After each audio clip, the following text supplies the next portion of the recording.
Welcome back, everybody. We've got quarterback Fernando Mendoza here ahead of Cal's visit to SMU this Saturday. We'll go ahead and get started with questions from Joaquin Ruiz from the Daily Cal. Go ahead, Joaquin. Morning, Fernando. How you doing? Doing great. Thank you for hopping on. Yeah, just a quick question for you, but now that you're almost done with your first year as the helm of the full-time starter, do you ever take time to reflect on how last year, you were the backup and now you're not only the starting quarterback, but you're really the face of the program. You're on every graphic, every ad, you're at every press conference. Is that surreal? Do you ever think about that?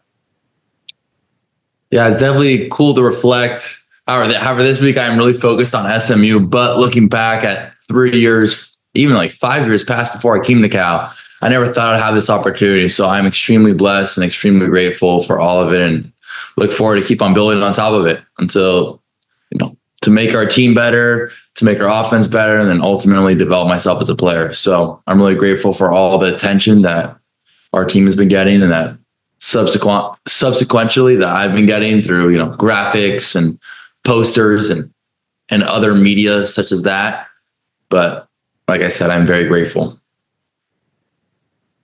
All right, we'll go to Jeff Rado from Cal Bears on this side. Hey, Fernando. Congratulations on Saturday. Speaking of attention, I'm wondering if you can share with us the kind of reaction you've gotten from the video of your emotional response on the field during that interview, both from your family and friends and maybe teammates, and what you've seen on social media. What's that been like for you? Yeah, so I've gotten numerous reactions from my friends and family. They think that it's a great interview. And I talked to one of my quarterback mentors, Steve Levy, who played here, and he said that, he loved it and it was raw emotion. And it truly was raw emotion. I don't know why I was crying, but I was. And it was great to feel, I feel a little overwhelmed in the moment just because it was so surreal, really going 98 yards with the boys and scoring. So it was a big emotional interview for myself, but I kind of blacked out and let my words talk, and that's what ended up happening. I haven't seen really the public's reaction on it because I don't have social media, but I've heard that it's been, for the most part, positive, just from bystanders and teammates that are on social media. So, but I am proud to be able to put an interview like that out and show that how much I care about this team and about the game of college football. And what did your mom and dad, for instance, say to you when you talked to them about it? Funny enough, I don't think I've actually talked to my mom and dad about it. I know my mom's watching this interview, so hi, Mom. But I will say, I'm sure they're all good with it. I mean, it's emotion. It was a great game. My grandfather has said or told me after the game multiple times I almost gave him a heart attack because of how the game was going. And it was my family's first big game, so to have a moment like that and to share it with them, for them being here in CMS to see the big game live in person and how all the events ended up turning out, it was great. So just who was here in your family? Yeah, a lot of my family was here. Yeah. My parents, my youngest brother, my grandparents, and my aunt and uncle and my cousins. So it was a large crew. It was similar to the Miami crew that came. So. And your other brother's playing football, right? Your other brother's playing football? My other brother's playing football. He's a third string at Indiana. So we've been talking about that experience, about how he's been coached over there and what success they're having. They're having a great season.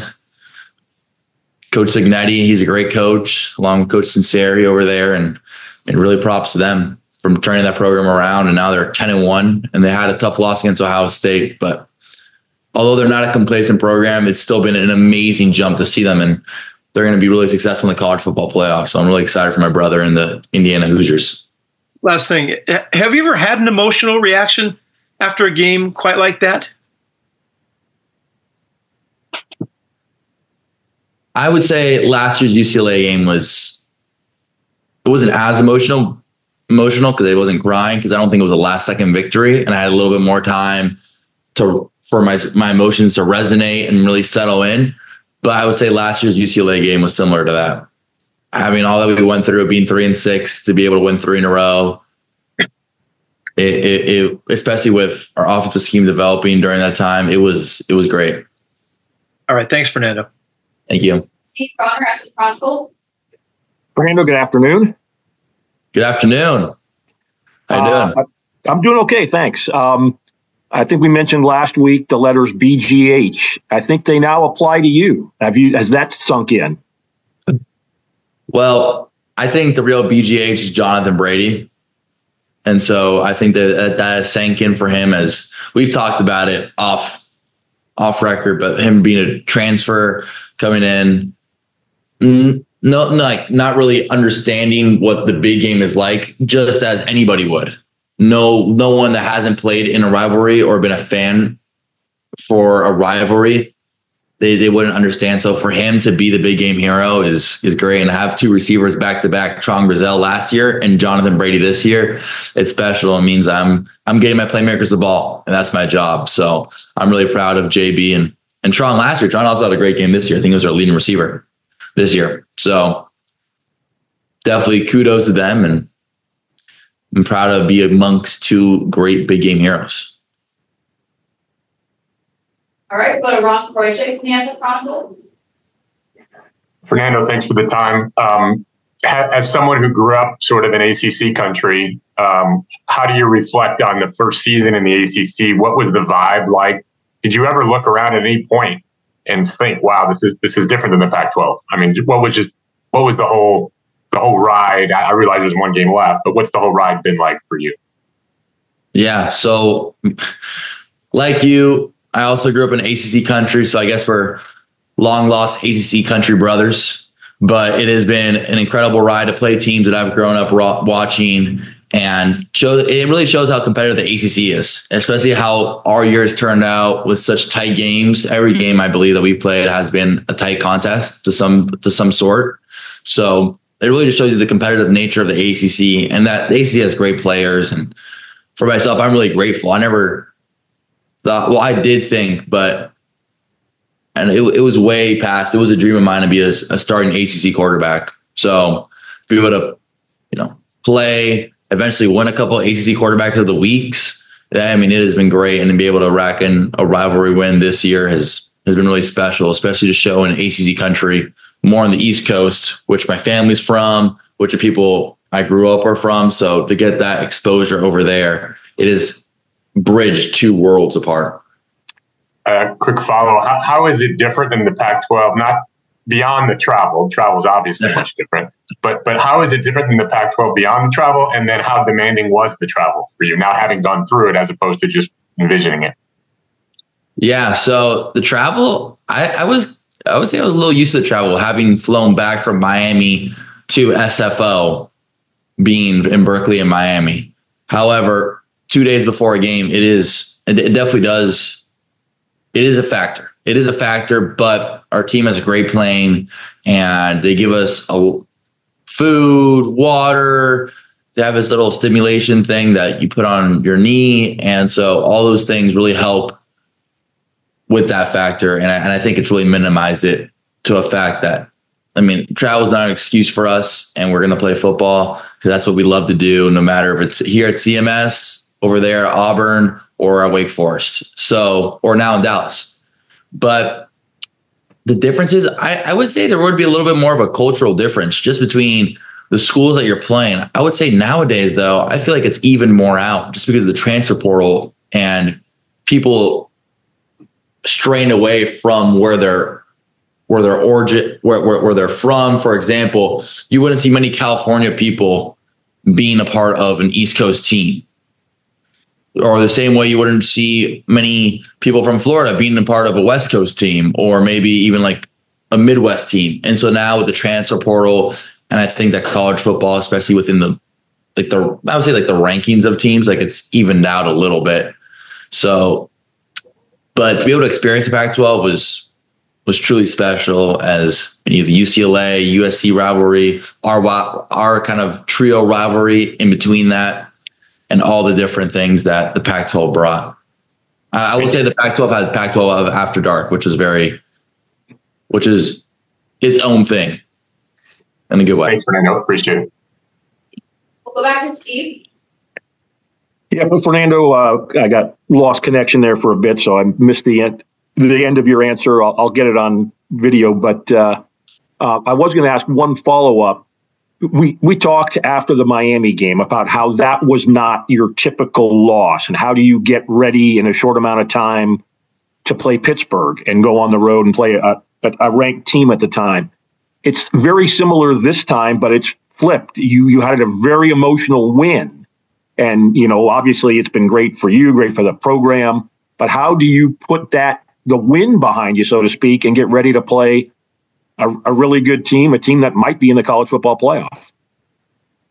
Yeah, SMU is a fantastic team. And like you said, the flip side of it, and that's the beauty of college football. You can be dominating the entire game, and in the fourth quarter, the team, ends up playing really good football, really high-level football. It can go their way. And that's what happened to us in the Miami game. And we're on the flip side of it this weekend. So it was definitely a lot of great emotions that has been tied to the win, like you said. However, personally, I've already moved on from the Stanford game. And I believe that most of my team has, especially although it was a rivalry win, although it made us bowl eligible, it's not time to be complacent. We understand that SMU is a really good team. It's going to be similar to a front seven that we played in maybe a Miami game or an Auburn game or a Florida State game of that talent level. So as an offense, we understand that we got to be ready for it. And as a team, we understand that the Stanford game was amazing. However, our task at hand is to make the best bowl game right now. And the way to do that is to go in Dallas, give it our best, and ruin SMU's season. Good luck. Thank you. The last question, Matt Moreno from Rivals. Fernando, how many times have you heard 98 yards with my boys so far in the last couple of days? I've heard it quite a lot. And especially from just in practice and with the teammates. And I think it's good for us to share a moment like that, especially having, I would say, like a little bit of a catchy saying within us, because it definitely improves the culture, improves the morale of the team. And also shout out to our guy, Andrew McGraw.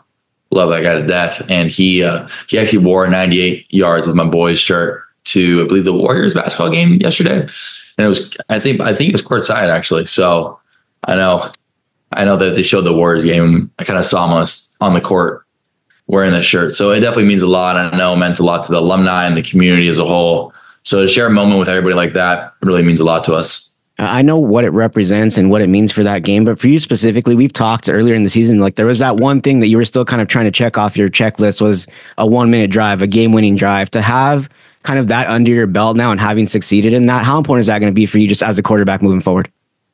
Yeah, it's good. I think Coach Wilcox said that we've been in 14 1-minute situations this year, and not all of them have gone according to plan, just as a lot of 1-minute situations typically do, just because you need to get a lot of yards in a little bit amount of time.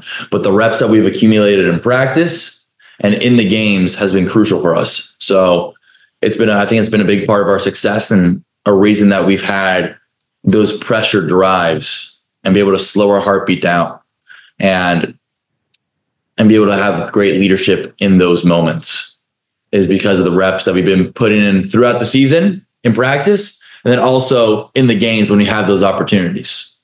So I think that's made us a lot better. It's made personally myself a lot better at those moments.